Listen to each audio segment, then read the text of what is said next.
Hey folks on Instagram, you guys can see me in the reflection of the palette right now. That's me.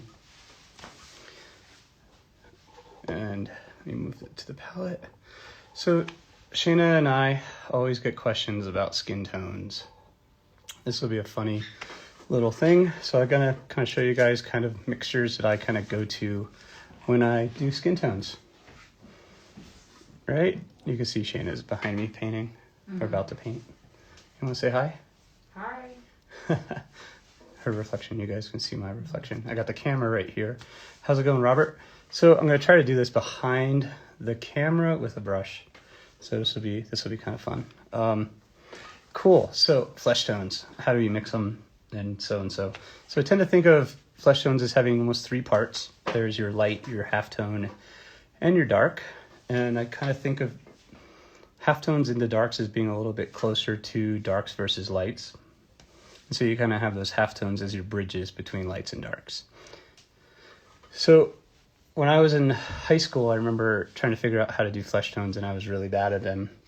And something I wanted to work on. So here's like a painting that I'm working on right now for a demo that I'm going to be giving to students on March 1st. So basically what I use for my mixings for flesh tones is I kind of start with a little bit of white and or one of the flesh tone tints that I use, like pinks, greens. Right up here, this is a radiant green. And so on and so forth. Up in here, these kind of lights.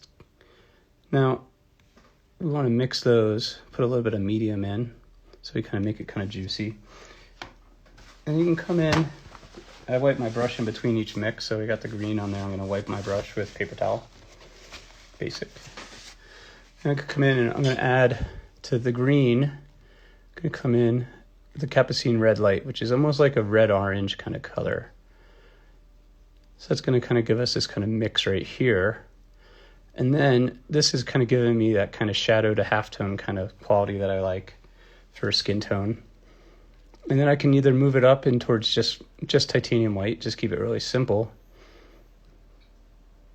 where most skin tones are a lot more neutral than we think they are.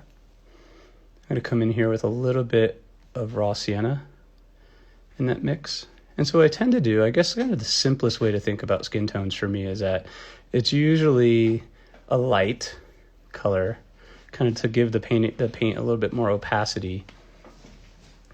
A green, which I tend to use Terravert green as well, a lot for skin tones. A yellow, kind of red earth kind of color. And then what I do is I kind of modulate this now. If I see it, if it gets a little warmer, a little bit more vascular, I can mix that in as well. And it pulls it to a little bit warmer flesh tone. You can see how I kind of can hold it up against my own skin tone right in here. I tend to do that with my paintings also because I want them to be kind of represent reality in a way. So you can see like my painting of Ed and my own skin tone are kind of matching a little bit. And so when people always say like, I want your flesh tone mix for this or that, it really is almost all these colors combined to be flesh tones in different situations, right? We can cool the skin tone down so it's still neutral by adding the blue. And you see how there's neutrals as well as more chromatic colors. So chroma is the intensity of the color and the purity of the color.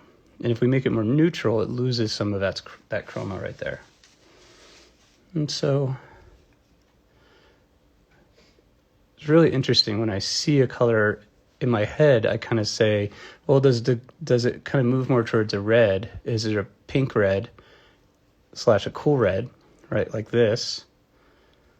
Or is it more of a warm red, which would be more towards a permanent bright red versus the brilliant red? You can see the difference in chroma there. And then a regular skin tone, again, kind of just, we can make it with a white. You can really mix almost any color in here for a flesh tone. This palette's pretty versatile. Almost like all ethnicities, I would say you could kind of create with this palette. You know, and I tend to think of things in broken color. Broken color is a little bit more pure than just overall skin mixes for somebody. I kind of go both. Melissa just asked if you're color matching your own skin or versus matching the photo reference. I tend to paint with photo reference that matches kind of the skin tone of the person that I'm painting. And so I just kind of use my own skin tone, well, right now, because it's kind of, I have skin that I can kind of show you guys. I can see that I'm a little bit greener in my skin. Here, we'll do something kind of cool. I'll match my skin tone in here. So now I can look right there, and I'm looking, it needs to be brighter, and it needs to be greener versus that pink mix, right? So we come in here, and I have some of my tints. I don't want to use white to go up in value. I want to use my skin tone tints, right? And so I'm mixing in the St. Rami's green, and I'll do a kind of a block, opaque kind of block in here to kind of show you. And then I'll mix up against my skin tone, right? Am I close? Pretty close. That's how easy. We just think about, okay, so my flesh tone mix needs to go up towards a green, right? So you can see now that it was the pink, and I kind of added that green, the St. Rami's green, which is a Charvin color right there. And I can mix it. Now another part of my hand, let's see. So now we can see that maybe my knuckle is a little bit more vascular, right? Which matches up more with that pink that we had before. Do you see that? And so then, and if we want to up that value even more so, I would probably go in, if I want to keep the chroma of this, but that same color, that same hue of this, I would basically do almost microtonal steps in the skin tone with adding a little bit of flake white. Flake white, because it's not as powerful of a white as titanium white is. And so I would kind of add in a flake white to kind of up that value a little bit more,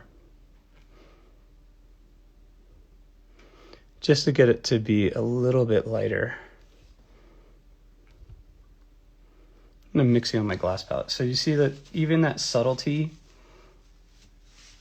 right in there, from this value to this value, from that pink that we originally had. Now if I put my hand up against it, it's even closer, right? If you squint, you can kind of see how it's even closer to my skin tone right in there. Very cool. So just a little quick palette lesson. I'm gonna make my, I think I'm gonna make my palette, I did a graphic that I named all my colors and also represented where I bought them, what brand they are. And I'm gonna put that on my Big Cartel page for free as a download for everybody. I'm teaching a workshop where I'm gonna be painting eyes. So I have a whole bunch of my eye paintings that I'm working on right now.